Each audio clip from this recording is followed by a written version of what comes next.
Oh my god. Teddy insisted we watch this. Are you telling me you didn't enjoy what is by far the film of the year? It is amazing, truly spectacular action thriller of such high quality. And no, we're not talking about K-pop Demon Hunters, though we definitely should be doing that too. That is an awesome film. No! I get yelled at for making you watch bad films whenever I'm doing it for actual purposes, and this one you're just like, this is bad, you're gonna watch it. It's You can no called longer revenge. bitch at me for films. You can no longer bitch at me for films. Well, yeah, but this is one film. You do this consistently. But anyway, so it's not very often I fucking hate a film, but oh my god. Rising. Oh god. You should have recorded me ranting after Valhalla Rising. You would have got an entire video out of that anyway. I hated that I know, film. I want to make you rewatch it for that No, purpose. I'm never rewatching Valhalla Rising. Anybody who has seen the flubs or us discuss this before, know I fucking despise Valhalla Rising. But anyway, on to this. Oh, do you know what I have? To make, for solace, to make me feel better. What? I have an Easter egg. I have what's left of an orange, of a flake, not flake, the flaky type thing, orange twirl Easter egg. We have an entire August. massive crunchy one here that we have yet to open. Wait, we do? Yeah, it's Oh, up shit. high. It's above your head, so you never see it. We should break into that. Okay, so everyone, we are going to go straight into spoilers because, to be perfectly honest, it doesn't fucking matter. And we want to just get right into this shit. So, Nicola, you have the most to say. Would you like to start? Oh my god, I was literally just rage typing about this in my Discord the way we were going through. And I should have screenshot it on another screen so I could look while I was doing this, but Jesus Christ. This film was written by AI. There can be No, it no other... wasn't. This film was written and filmed during COVID, before AI. I don't know, because It feels it though. they either shredded the thing or it was a bunch of ideas, or do you know what, I think they just says, look, we should make an advertisement for Amazon. Yeah, but let's make a movie around it. Honestly, what I think has happened here is they had a script for a film, and then COVID happened, and they realized they needed to rework the whole thing from the ground up, and they were literally filming as they were writing, and they had no idea what they were doing. Yeah, There's a reason why it sat on the shelf for years before Amazon released it, and I have no idea why they bothered. I was just looking back down through my phone. This is me just rage tweeting about this. But very early on in the film, it's like, your heartbeat is so high, you're in danger. The BPM, 105. For comparison, that's a brisk pace whenever you're walking, unless Yeah. you're super healthy. Even when I'm just sauntering along, my fat, unhealthy self doesn't get to 105. I'm walking really fast, then it goes. But it's like, no. Yeah, 105 is not a horrible, oh my god, my heart is suffering type speed. The thing that, even just within the first 10 minutes of the film, right? So for the concept is, Ice Cube works for the Department of Homeland Security. His job is basically the guy who hacks into your phones, your computers, and your surveillance cameras to listen and watch you.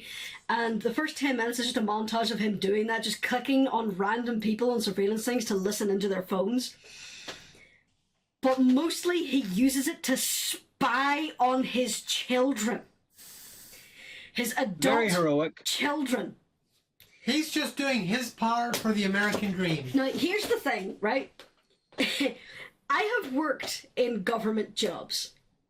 I had access to the benefit system. I had access to the court system because I used to work in the courthouse for a little while. If I even sniffed in the general direction of any government records for anyone I am related to or even closely associated to, I would have been sacked on the spot. People in my office have been walked out of the door within an hour of looking at their own NHS records, their own benefit system. So what he did in the first 10 minutes, tracking his children using a government system, was so illegal and would have him out the door immediately. And his temperament, where he was basically, he saw his daughter buying a muffin, he phoned her on FaceTime on his work computer to chastise her for not eating enough protein, and then again on his work computer hacked into her smart fridge to see what was in the fridge, and then chastised her for not eating healthy enough because she's pregnant. He then immediately has a notification to say that his son just bought an expensive-ass computer game, so he hacks into his son's computer, uninstalls the game, and locks him out of his Steam library. This man has severe control issues. He would not have passed the security screening for a government job. He is just a caring father. That's all. That's the first All time of the remember they that- don't care enough. Let's remember this is set in the USA, who gave all of the financial records to a guy called Big Balls, who's 20. It's He was true. then beaten up by a bunch of 14-year-olds. And So- he's getting a congressional medal because he's so So- important. So, apparently this sort of shit does fly in the USA. But I just wanted to say, no one would have believed halfway through the 2025 that there was a film this terrible. Yeah. Do. That was another thing that really pissed me off. He works for the Department of Homeland Security, right? We find out that satellites have been destroyed over the past 2 days by meteors. Like, hundreds and thousands of satellites have been knocked out across the world. Why is that not a concern for the Department of Homeland Security? To be fair, as much as I Concern for don't the want Space to Force. be, they did earlier in the film advise they had lost contact with their satellites because of space storms. They didn't know they had lost the satellites themselves. But you'd And think Ice people Cube would have been more isn't- concerned about the fact all GPS has stopped working. And Ice Cube is the entire of their surveillance system, and he was concentrating on looking at people, not at the weather, as he said himself. That's why it was unnoticed, because he was paying attention to people. This would be massive news if GPS suddenly stopped working worldwide. This would be national news. This would be international news. yeah, GPS die, large amounts of the internet, large amounts of television services and radio services would go out. Apparently they had this secret from the general public. Bold of you to assume that the makers of this realized how GPS works. It's in the name. Global I know. Positioning Satellite. Which is I technically under know. control of their US military. But so, and then after he's like getting on to his also a biomolecular scientist who assumedly has PhDs and doctorates, and he's chastising her like a child. But anyway, we'll come back to that in a minute. A ton of meteors start attacking. Like, within seconds, just all these meteors are landing, crashing, blowing up the planet as you'd expect. Within seconds, there are news reports everywhere showing past devastation. Stuff that shouldn't have happened within the last 10 seconds. He's getting all his information from news websites. Those reliable ones like CNN and Fox And and guys, Breitbart. at this point, you're probably thinking, oh, the film's done a bit of a time skip. They're showing this in advance. No, they make it very clear that this is meant to be live. And this is an ongoing affair throughout the film where we have things happening, tons and tons of stuff. Later on in the film, we have our global fight back. And this whole global fight back, they all come together, the whole world, they coordinate fights, they have hundreds and hundreds of battles, some they win, some they lose, and then they start losing the battles. And because of data center breaches in other areas of the world. And all this happens in the time it takes 1 Tesla to go 1 mile in LA. Yeah. And the stock To footage be of the fair, Tesla in the LA, self-driving mode. to be very fair, LA is notoriously bad for driving, and I bet some people in LA would say that's actually pretty realistic. No, for how because they congested showed it us is. the traffic. They showed us the traffic from the perspective of the Tesla. It was calm. It was very light traffic. There was no I panic. realize There was no that, disaster. but people in LA, I'm pretty sure, would say possibly sarcastically that that's accurate. You know, and the visual of it being clear, that's the inaccurate thing.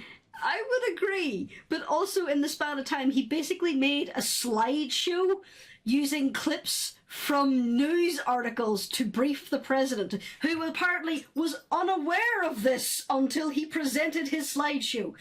And then one of the people who was coordinating this whole thing was at a golf course.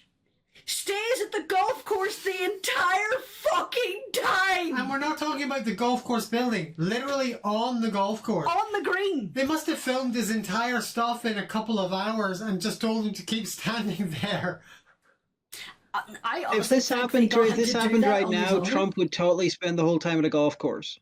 Like, at one point, they're briefing the president. The president is sitting in the Oval Office. They didn't even evacuate him to a situation room or on Air Force One. When we'd literally seen these meteors hitting all over Washington. Also, he was making these broad assumptions about, like, he was, like, world map showing, like, these, like, alerts, and he would click on the alert and it would just show you this camera. How did he have access to cameras and internationals? How did he know what they were attacking? How did he know they were attacking vital infrastructure? How did he manage to coordinate with international communities that quickly? He had access to things he should not have had access to, which was very annoying. May I interject with some information about something completely unrelated? Sure, go ahead. This genre of computers, you know, with the screen and stuff like that, you know, this has a particular name, this genre. Either you know what it's called. No, I can't remember. It is called... No, go ahead. It is called a screen life film. And make a guess of how old it is as a genre. Probably about 5 years. It probably got popularity around the thing. 1960s. Probably around the pandemic. You're What was both that wrong, one? and you're Unfriend You're was like both- the first one? Unfriended? no. You're both wrong, and you're both wrong in roughly-ish the same sort of era. But you know, Nicola is closer. It is the genre began in 2000 with the Collinswood story, which is the film I got up there, and it was done via webcams with a screen and everything like that, back with 2000s sort of stuff. So 25-year-old genre. It became, but Unfriended is what made it popular. It's kind of like how found footage became popular after Blair Witch, but it actually had existed for about 15 or 20 years before that. The first example of a genre the first version of a genre, the first film in it, rarely becomes the definer in people's eyes. Now, let me say the one and the only positive thing I'm going to say about this film. I like the way they used a less common approach to how they filmed it. Now, granted, it was all because of COVID and almost certainly unplanned, and they did a horrific job of it. But using this genre that is all but dead at this stage was a nice change of pace, and it's just a real pity they didn't know what the fuck they were doing. They did play with it a little bit. Like, there was one particular point where he sent a message to his son during this panicked going on situation. No, it was his daughter. And it's like, where are you? Etc. And they zoomed in on Facebook. And they had the little icon, which would normally be a little tick to say it's been delivered. But it became the little exclamation mark to indicate that it couldn't be delivered. Nice little dramatic play with the thing and the process. And I liked that. Just sadly, everything around of it was complete horseshit. Yeah, did you notice how he completely lost access to all of those vast spying resources whenever there was a little bit of drama concerning his children? Yeah, and he completely ignored, like, this is the really important guy. Needs to be doing all this important stuff, and yet, oh yeah, I'm going to focus on my kids. Okay. Even whenever you can't do anything about it, you can't access them. The world is literally burning around you. Come on. Well, not really. The aliens kind of came, they threw a little strop, and then they went immediately and started sucking up the data centers like spaghetti. Yeah, they did a lot of damage. Because they eat data. It's just so odd that this is an adaptation of War of the Worlds, technically, because it fundamentally misunderstands so much about War of the Worlds. Independence Day is a better modernization adaptation than this. How about the fact that the tripods look like a bowling ball on two legs with a ponytail? And then at some point during the film, they just drop their legs off and become a fucking banshee from Halo. At least the floating one, that was from the 50s War of the Worlds, although much less memorable shape than the 50s one. But like in this, because War of the Worlds, the point of it is that the aliens are attacking the global dominant thing and basically colonizing them. You know, that's why it was the British Empire in the original book, and why, you know, like Independence Day worked, because you're following Americans being basically blasted to fuck by a more powerful enemy. And this one, they're there to eat data, which makes no sense, because you could, if you're going to eat information, there is more information contained in a drop of water, if you go down to the quark level, about the quantum level, whatever, than you can possibly generate in the entire human race over a lifetime. They could easily, they don't need to do this. Also, the main character, Ice Cube, he's a deranged fuck who's like, you know, got control issues. He's not the main character in War of the Worlds. He's like the crazed soldier that they meet, and they're like, oh god, this guy's nuts, and then they leave. It's yeah. And then the end of it, where they basically use a computer virus to stop them, like computer virus type thing. You know, that again was done better in Independence Day, even though it was just as dumb then, possibly less dumb, possibly more. I don't know. It's just, well, they made it dumber. It's not. I have no doubt a lot of this is because this film was never intended to be what it became.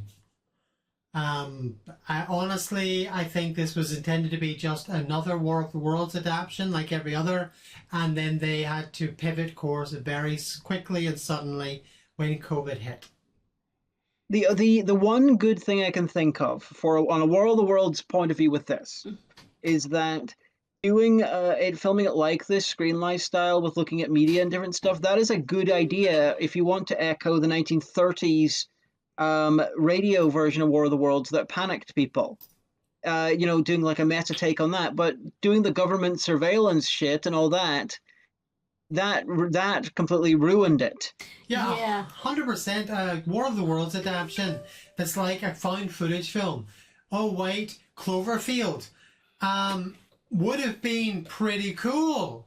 And you could have done that as a, like, in the future, piecing bits together. Take a World War Z approach, where someone's got footage from various parts of the world as this happened and pieces it together into a narrative of the development of the attack and then the conclusion. That would be a pretty cool film. Take note, Hollywood. Do it. Do you know what this actually made me think of at one point? Do you remember Land Warrior from the book World War Z? The whole interconnected HUD system that the soldiers were using at Yonkers, where they ended up all getting bloody killed because they had access to too much information. Spoilers! Yeah, read the book of World War Z. It's amazing. Ignore the film. The film doesn't exist. The book is fucking or amazing. Listen to the audiobook. The audiobook is fucking brilliant. Yes. Absolutely gold. They have a bunch of they have a bunch of actors Voice playing actors, all the yeah. different parts and stuff that interviewed about stuff. Bruce Boxleitner's in it randomly, and Nathan Fillion, I think, too. There was, what was the point I went high pitched? Remind me. Was that the? Dogs can only dogs can hear. Yeah. I don't remember. That was very early on, though. Yeah. You weren't rage quite typing yet. It was about data, I think. Oh, yeah. So,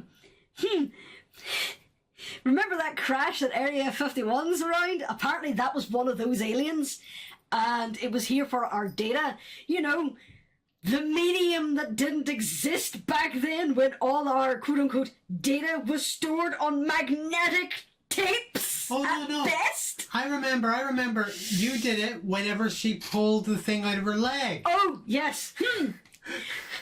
Doctorate in fucking biomolecular, and she decides that she has something in her leg. She thought it would be really good to pull that out. This woman had to have gone through medical school to get to where she is.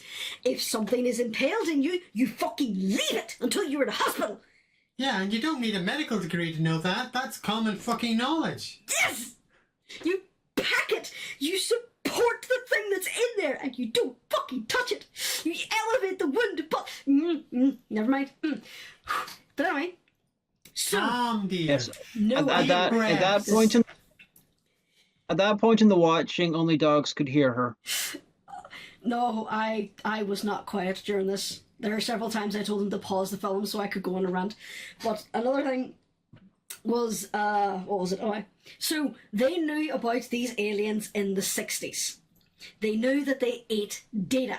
I don't know how, because these fucking nanite aliens would have been entirely incompatible with the punch card and magnetic tape storage that was available in the 60s. But they knew that they were attracted to these big data centers, and one of the things that they're setting up is a system called Goliath, which was the biggest spying server ever that would just basically harvest everyone's data, which everybody kept referring to as our most precious resource. No, it's not. So the leader of the DHS knew about this, knew that turning on Goliath would attract the aliens. FBI. FBI, they told him.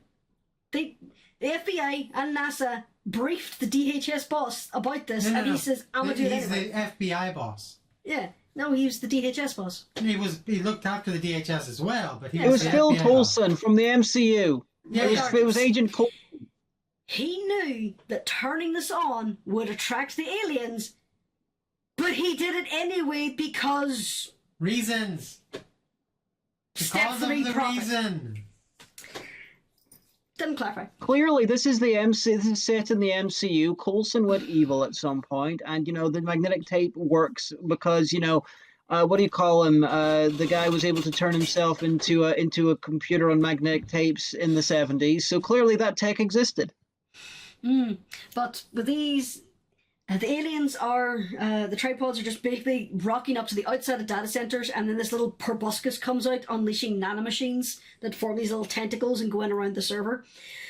And when he hears that they're eating data, the first thing he does is he goes to Facebook to look at his dead wife's memorial page and watch her photos get deleted one by one, including the last voice message he had from her that gets fucking slowed down, corrupted, and disappears, and then Facebook disappears. But remember, that's because the reason is he got a notification from Facebook that his precious memories were being deleted. That is not how data storage works. These aliens, if they have a single GIF, they could just copy it infinitely and then eat it. Yeah, they don't need to delete it to eat it. They can just take it. Yeah. This is like the equivalent of us attacking a city for food, even though we have the power to duplicate hamburgers. So, Ice Cube teams up with his son, who's apparently the hacker he's been hunting for the last year, and his little hacker squad to create a virus to infect the data center that will, kill the machines. So, the hackers work together, and in 5 minutes they create this virus. They transfer it all over to Ice-T, and then Ice-T uploads it from his office in the DHS. That's not iced tea. That's Ice Cube. Ice Cube. Whatever. To every data center in the world. To every data center in the world, which again He has access to all the ones in China and Russia and Europe and apparently not Africa. in UK and Ireland. Yeah. Nothing's happening in the UK and Ireland apparently. Yeah, but like meteors hit, Just we saw the partying. London Eye. But so here's the thing. He uploaded the virus and it does start to affect the tripods. This is when they drop their legs and turn into the fucking banshees and fly off. The first thing they do, as after they get attacked by this virus, is they fly off and attack the hacker cell. They manage to blow up everyone except his son. How did they know who or where they were? Because the virus was uploaded from the DHS server. Hey, that's nothing compared to the fact he gave these hackers immunity by deleting their files, despite the fact the aliens were deleting all the data. And how, in God's name, does that... How do you even know who they were? Also, his son was the only one who had a picture on the most wanted list. It was fucking stupid. Right, go ahead. I worked out why the aliens weren't attacking the UK and Ireland, because the UK it already has a statue. The Woking has a life-size statue of a tripod from War of the Worlds, the novel, like in the same center, and so clearly they scanned and they're like, oh, you're already covered. There you go. So UK and Ireland are fine. I was more thinking it's that they don't have any intelligent data here. Ouch. Or because the UK and Ireland dealt with the aliens, in the Victorian era, and they're like, well, we don't want to mess with you again. Oh shit. So they find out that the reason their computer virus failed was because the nanites are half organic and half computer. Okay. So they team up with his daughter, the biomolecular scientist who was working on her cannibal virus to attack sick cells, and his son to merge their viruses together in a digital format. That's not how that works. Again, in 5 minutes. Did you notice that at one point the news? I'm pretty sure the news in a caption they called the meteorites space boulders and they misspelled boulders. I wouldn't be surprised. But so they finish this virus, they upload it to the DHS server, and it's like, wait, all you need to do now is put it on a thumb drive and take it down to the Goliath servers that's in the bottom of the building you're in. He's like, I'm in a secure government facility. You think I have fucking thumb drives? He says, I'm in a green screen. His daughter's boyfriend, who is with her and also on the FaceTime call, I was like, oh, wait.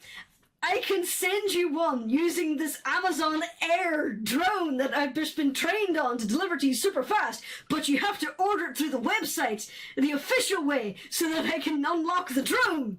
So it spends the next 45 seconds watching him meticulously order a flash drive on Amazon, putting it in his cart and ordering it so that this little drone can fly it off. It's amazing. Throughout the entire film, Amazon cart, Amazon cart, Amazon cart. We have this drone thing, Amazon delivery driver, multiple mentions, and then you even have the homeless guy being given $100 Amazon gift voucher. 1,000. 1,000. Oh my! It's like, Jesus Christ! Could you give it a rest? The drone was knocked over at one point because somehow the tripods know that this particular drone is a threat to them. And they knock it over while the son has hacked a predator drone to escort it. So the Amazon drone has fallen over. It can't flip because it's on its rotors. And they see from the camera of the Amazon drone, there's a homeless guy. And it's like, he can't hear us, we don't have a speaker. Well, he must have a phone. Everybody has a phone. So they somehow do a ping search to figure out his phone number. And they send him a text message to convince him to run out of the street underneath this tripod to flip over the drone for $1,000 Amazon gift card. Which they had already sent him. And then he flips the drone and it continues on. There are now 3 tripods surrounding the building. Go on.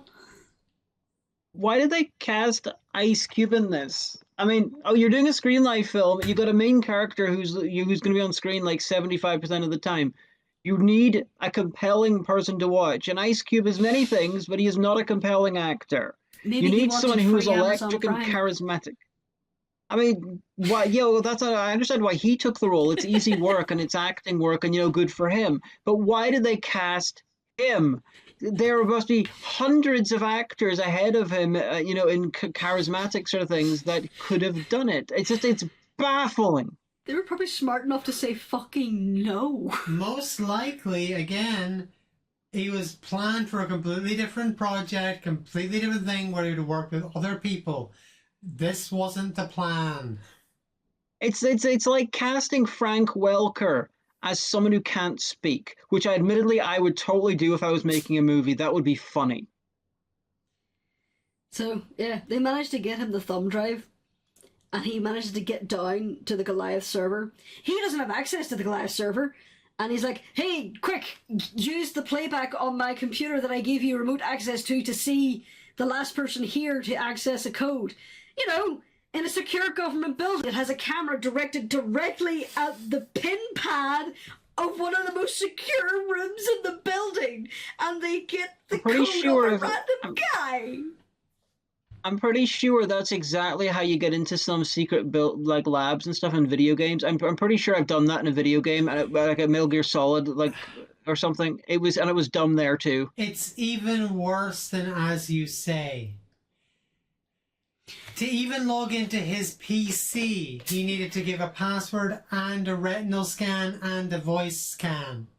And yet to access the most important server in the entire world, he just needed a PIN code. Not to mention, this server's supposedly air-gapped. You tell me, this is meant to be watching everything in the world, interacting with everything.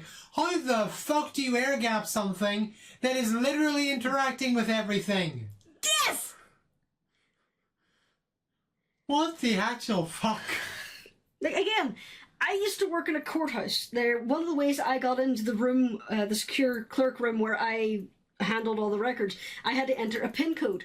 There was a camera above me because that was technically it could be accessed by the public, so they had a camera there. To cover the door and the area around there, they had to have a wide angle where the keypad was technically in view of the camera. They put a little plastic shelf around the side of the pin pad so it could not be seen by the camera.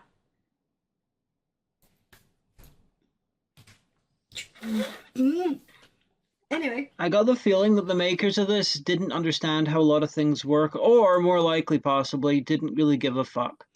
Also, in the room, they had the little nanites and like these little tentacles, and I have to say that was some of the worst CGI I've ever seen on this side of 1995. Yeah, the tripods were awful. Like the shooting down of that helicopter. Holy fuck. One of the things that really bugged me is in a lot of the footage where they've just superimposed in the tripods is actual disaster and war footage. Like there is... Yeah, there was like Apocalypse. Yeah, the Christian movie, it's so bad taste. There was one particular one, it's a video I actually recognise because it went viral for a while, and it was the aftermath of a tornado that basically wiped out a town. I was like, why are you using that? Stop. But yeah, it's always terrible when films do that. They upload the virus, they make it appear that he had the heroic sacrifice thing and immediately backtracked it after 30 seconds. But he plugs in the USB drive and the virus spreads. And then we have a total of 15 seconds showing the aliens running away. To where? Nobody knows. It's like 15 seconds. It's like 3 shots. They weren't destroyed. They didn't leave the planet. They just kind of ran away off screen. And then we have this email, like they're reading through the email, just giving the impression that it was a heroic sacrifice and he died for it, where he scheduled this for delivery, where it was like a heartfelt message to his kids. It's like, I'm sorry I was so strict and all there. It's hard being a father. I love you more than anything. And then he just attached a whole bunch of stalker-esque fucking photos of his kids he took from random angles. There's one with one of the guys in his bedroom, obviously not looking at his computer. There's one with the Amazon truck driver boyfriend at work. There are like several shots from fucking traffic cameras of his daughter's like, you're not well. You're psycho. Ice Cube, this character in any other film would have been the villain. Yes. And then we find out it's a fake out and he's actually alive. And then he's joining the hacker group to bring down the NSA DHS spying on our people. Even though apparently they found the person responsible. Yeah, his son.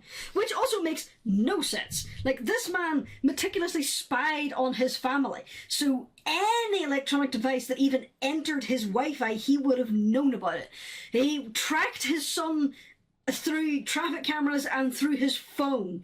So somehow this kid managed to escape the electronic surveillance of his father and set up this worldwide hacktivist group without his father knowing. Yeah, that's because he wasn't and without his son being arrested. And without his son being arrested, unless the aliens ate all the data, you know, of his interacting with his son after his son was revealed to be the hacker. He was at Brian's house at the time. Also, yes, they clearly know because they had news stuff about the family of family of hackers showing their faces. And the most unrealistic thing is the DHS director was actually arrested for his role in this. You know, spying on the people. But I suppose it's possible that the hacker group was basically, after all this shit happened, they were feted as heroes because they saved the world, and they were like, okay, it's really bad PR to arrest you, and so that's why they've not arrested them, and so that's why they're going to fight them again, which will mean they'll give them a case to arrest them in future, but they can't arrest them yet. Considering all of them are fucking dead. Also, the kid is surprisingly calm. Like, 30 seconds after all his friends were just blown the fuck up on camera. Like, literally 30 seconds later, after we have the fake out on whether or not he's dead, that his house was blown up. And it's like, oh, cool, I'm just chilling in Brian's, it's all fine. It's like, your friends are dead. Are you gonna react on any emotional level to that? To be fair, they're American. They're used to such things. So, we've been at this for at least 25 minutes at this stage. Nicola, tell us how you really feel. This film is fucking dog shit. Like, I try to find positive things in a lot of the shitty films we watch, or even just enjoy making fun of them. I can't even really or just fall asleep of this. I done that once, and admittedly, I was awake for 72 hours, so you can't blame me. There's no redeeming features in this. This is a glorified advertisement for Amazon, Facebook, WhatsApp. Not that glorified. TeamViewer. And TeamViewer, yeah. And one of the things that really annoyed me too, and I know this is, from all the things in this film, this is one of the things that really annoyed me. Like, everybody's talking on FaceTime, right? Like, so there's this woman who keeps going around, like, showing, like, the aliens and all that there. Every time she talks, she flips, like, she, like, changes the camera from her front to her selfie camera. Not just turn the phone around, but full on flip. It's like, why do you keep doing that? Why not just turn your phone around? Nobody has time to sit and poke that. There's also a span of 4.5 minutes where there is air raid sirens and a phone going off in the background for 4 uninterrupted minutes. These noises are going on, and that was driving me up the fucking wall. Clearly, you need to take more ecstasy so then you can start dancing to it. No. So, in the short version is this film wasn't very good. And we would probably not encourage you to watch it. But if you do, please post your comments. If you do, a lot of people are going to be curious to watch this just so they can be angry at it. Just hacking a Tesla and self-driving her to the hospital. Just, that's not how that fucking works. Yeah, me shouting "that's not how that works" was happening a lot in this film. It greatly amused Teddy. So, some final thoughts. I fucking hate this. The most entertaining thing about this evening was the fact that you got to yell at your cat, and I got to hear it. Oh, yeah, well. Salem managed to disappear for nearly a full day, and we were worried for him, and he just finally appeared after I spent a while going around the streets looking for him, and he just appears like, "Hi!" You're like, "Where the fuck have you been?" He's fine. Yeah, he's chilling on the bed now. Yeah. He's enjoying all the warm weather. It's too damn hot. Yeah, it's really hot. Oh, I mean, I'm wearing short sleeves. Jesus Christ. I'm showing off my flabby arms. Alright, so if you want to get angry and look at how stupid this was, go ahead and watch it. If you don't want to be frustrated and angry, fucking avoid it. There are no redeeming features in this film whatsoever. If you want to watch something that's, just as dumb but intentionally so and much more amusing, watch The FP, which I watched recently. It's like a Mad Max movie where instead of battling each other to the death, they fight, Dance Dance Revolution. And it is incredibly silly. I'm going to go back and play video games now. So, if you have any comments, stick them in. We like that. Like and subscribe, all that fun stuff. We've also got the Patreon, so jump on there if you'd like to support us in any way, shape, or form. Suggest horror that we should be watching. And join the Discord if you aren't already. It's nice to have more people there. You could comment below. The phrase that they used 5 times in the film was, "We can see what is in people's Amazon carts."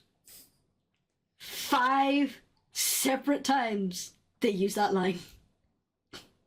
So yeah, join the Discord, check out Patreon, and we'll see you in the next one. I'd have a great time on mine. I'd have a great time in mine because I discovered, much to my horror and embarrassment, that I didn't have a copy of Beetlejuice or Muppets Christmas Carol when I needed clips for it for an upcoming review, so I had to order them. Like, but no, on the plus side, I now have a copy of Beetlejuice and Muppet Christmas Carol. And where did you order them from?